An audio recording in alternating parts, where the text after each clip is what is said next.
নিঃশ্বাস ত্যাগ করলেন রাজ্যের প্রাক্তন কারামন্ত্রী বিশ্বনাথ চৌধুরী। মৃত্যুকালে তার বয়স হয়েছিল 83 বছর।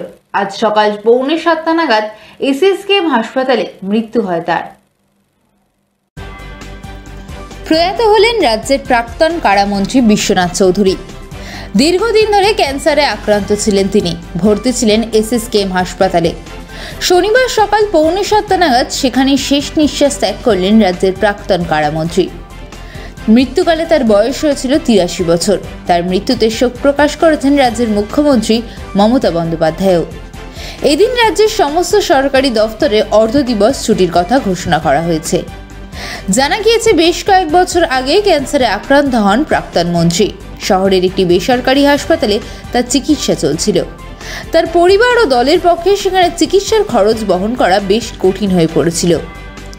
বিশ্বনাথের মৃত্যুর বেশ কিছুদিন আগে তার অসুস্থতার খবর পেয়ে মুখ্যমন্ত্রী এসএসকেএম হাসপাতালে তার চিকিৎসার বন্দোবস্তও করিয়েছিলেন। 16 জুলাই এসএসকেএমে ভর্তি করানো হয় প্রাক্তন কারামন্ত্রীকে। সেখানে শনিবার সকালে মৃত্যু হয় তার।